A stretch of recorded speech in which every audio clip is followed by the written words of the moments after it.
नमस्ते दोस्तों, हमारे चैनल में आपका स्वागत है। यह कहानी है दादी और पोती की।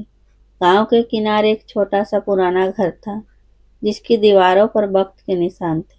लेकिन उस घर में एक अजीब सी गर्माहट थी। वही घर था जहां दादी सावित्री देवी अपने जीवन के आखिरी पड़ाव पर थी। सफेद बालों में अनुभव की चमक और आंखों में शांति का समंदर। सावित्री देवी की पोती राधा शहर में पढ़ाई करती थी। वह कुछ दिनों की छुट्टी में गांव आई थी।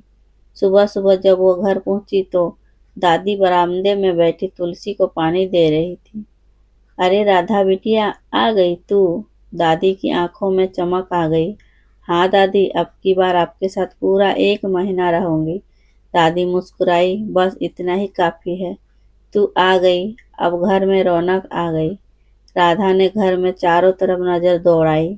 वही पुरानी चारपाई, वही लकड़ी की अलमारी और दीवार पर टंगी 3 पुरानी तस्वीरें। वह बचपन से उन तस्वीरों को देखती आई थी, पर कभी उनके बारे में पूछा नहीं था। पहली तस्वीर में एक युवा और सुंदर औरत थी, जिसके साथ एक छोटा बच्चा था। दूसरी में एक मध्य उम्र की महिला कुछ स्कूल के बच्चों के साथ थी।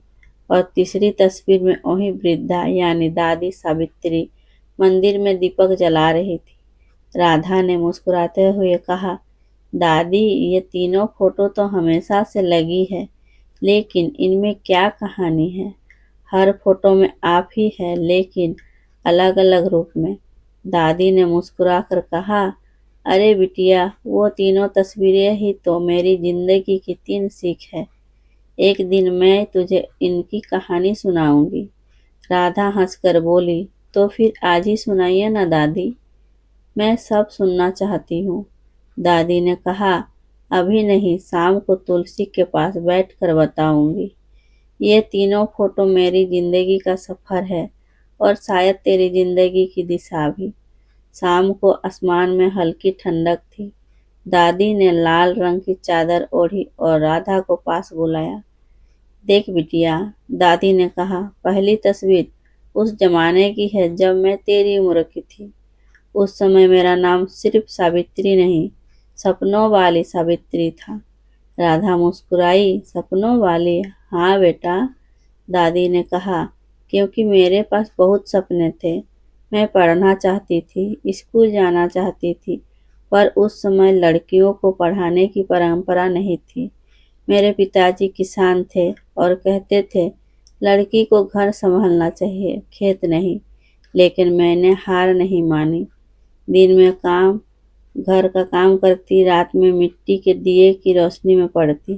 कभी कभी माँ मुझ पर गुस्सा करती, कहती, तेरे हाथ से दूध गिर गया, तू बस किताबों में लगी रहती है। लेकिन मुझे परवाह नहीं थी। एक दिन स्कूल का मास्टर गांव में आया। उसने सुना कि एक लड़की अपने आप पढ़ना चाहती है। उसने मुझे अपनी पुरानी किताबें दी। मैं रोज उनसे पढ़ने लगी। राधा ध्यान से सुन रही थी। एक दिन गांव में परीक्षा हुई। सबको लगा कि मैं कुछ नहीं कर पाऊंगी, लेकिन जब नतीजे आए तो पूरे गांव में मेरा नाम पहले स्थान पर आया। उस दिन मेरे पिता की आंखों में पहली बार गर्व देखा। वही दिन था जब उस मास्टर ने मेरी तस्वीर ली।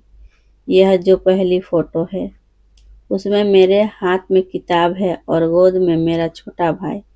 यह तस्वीर सिर्फ एक फोटो नहीं थी, यह मेरे सपनों की शुरुआत थी। राधा ने तस्वीर को ध्यान से देखा। सच में उस तस्वीर में दादी की आंखों में आत्मविश्वास चमक रहा था। तो दादी, ये तस्वीर हमें क्या सिखाती है? बेटिया, दादी ने कहा, यह तस्वीर कहती है, अगर तुम अपने सपनों के लिए सच्चे हो तो हालात चाहे जैसे हो, रास्ता खुद बन जाता है। अब आती है दूसरी तस्वीर की कहानी। दादी ने धीरे से कहा, यह तब की है जब मैं 30 साल की थी। तब मैं गांव की पहली महिला शिक्षक बन गई थी। राधा ने उत्साहित होकर कहा, वाह दादी, आप तो टीचर थी।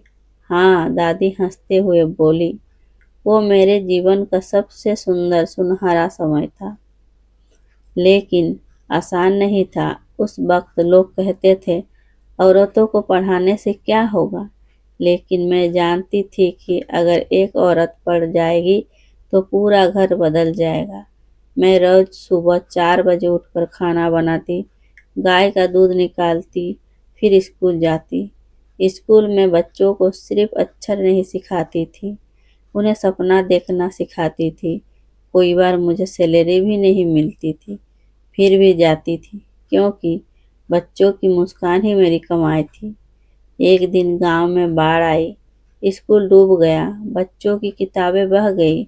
मैं उस दिन बहुत रोई, लेकिन अगले ही दिन सब बच्चों को बुलाया, मिट्टी के फर्श पर बैठाया और कहा, किताबें गई तो क्या हुआ, ज्ञान तो हमारे दिल में है।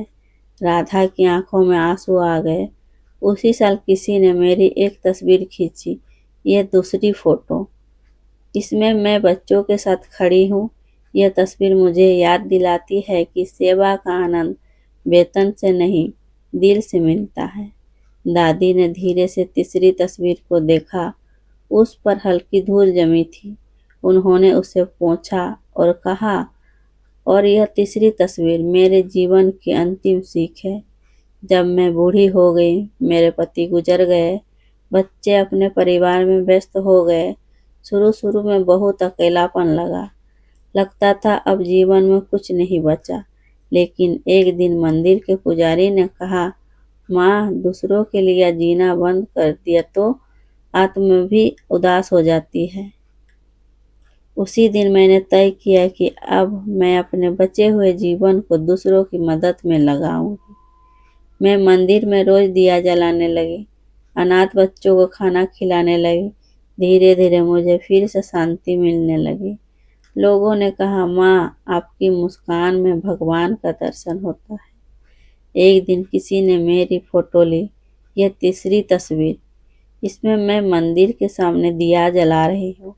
उस वक्त मैंने महसूस किया कि जिंदगी का असली सुख तब मिलता है जब दूसरों के चेहरे पर मुस्कान लाते हैं।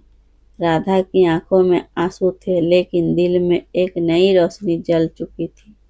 दादी, उसने कहा, आपकी ये तीनों तस्वीरें सच में 3 किताबें हैं। पहली ने सिखाया, सपने देखो और डरो मत। दूसरी ने सिखाया, सेवा से बढ़कर कुछ नहीं। तीसरी ने सिखाया, जीवन का अर्थ देने में है, लेने में नहीं। दादी मुस्कुराई, हाँ बिटिया, जिंदगी की असली खूबसूरती इन 3 पलों में छिपी है, संघर्ष, समर्पण और शांति। राधा ने उन तीनों तस्वीरों को दिल से लगा लिया। उसी रात उसने तय किया वो अपनी पढ़ाई पूरी करके गांव लौटेगी और दादी की तरह यहाँ की लड़कियों को शिक्षित करेगी। साल बीत गए, दादी अब नहीं रही, लेकिन राधा ने दादी की तरह गांव में स्कूल खोला, सावित्री बालिका विद्यालय। स्कूल की दीवार पर वही 3 तस्वीरें लगी थी और बीच में एक नई तस्वीर जिसमें राधा अपने छात्रों के साथ खड़ी थी, दादी की मुस्कान लिए हुए। गांव वाले कहते, सावित्री देवी की पोती राधा ने वक्त को भी हरा दिया। और इस तरह चौथी तस्वीर जुड़ गई, जो बताती है कि प्रेरणा कभी मरती नहीं, वह पीढ़ी दर पीढ़ी चलती है।